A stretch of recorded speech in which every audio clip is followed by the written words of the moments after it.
Okay, we've already covered squares and rectangles in prior videos, and in this video we're going to get into what we call the odd shapes. This would be trapezoids, or openings that have less than 4 or more than 4 sides. We're going to go back to our mock porch opening, and we're going to set up with a 5 and then a 6-sided frame. The main point of the video, while we're going to show you how to screen these, the main point is going to be how to do the actual angles themselves and to set up the snap extrusions within those openings.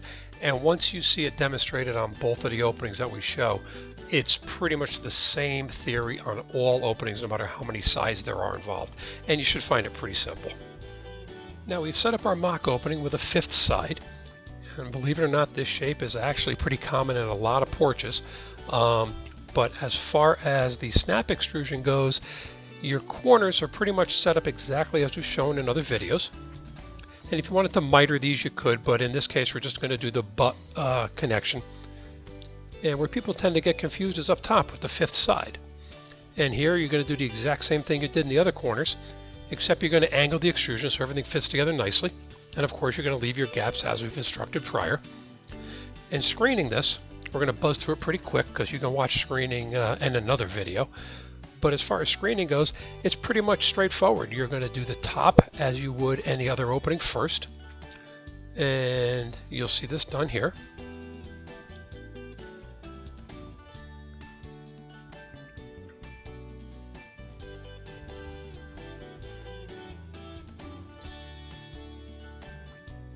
And then we move along to the bottom. Again, as we would with any other opening, top first, bottom second.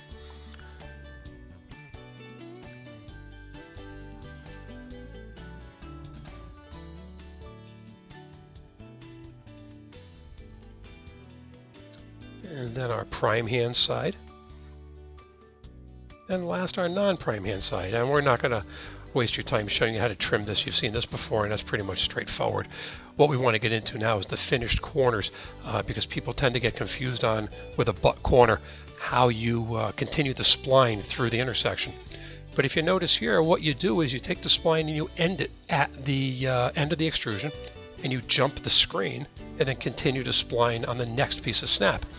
And that's the same on all of the butt corners and on all of the angles. It's the exact same method. Stop the spline, jump the screen, and continue on. There's no need to route out for any other secondary channel. Now we've added another leg to create our 6-sided opening. Where this would be most common is a gable end on a porch. You'll run into a 6-side. It won't look exactly like this, but pretty close. But again, we want to show you how we handle the angles, especially up top with a double angle so close together. And if you notice, both sides, we actually overlap the extrusion differently on each side. You may have to go back to make note of it, but we did that just to show versatility of product. And again, we're not going to waste your time going through the whole entire screening process, and we'll buzz through it here.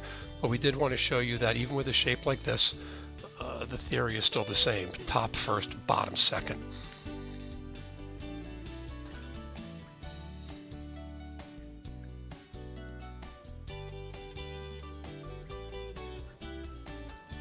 See, we're down to the bottom now. Pull our tension, insert our spline, and full screening instructions. You can review those on your own on a second video. If you go back to our YouTube page, you'll find that video.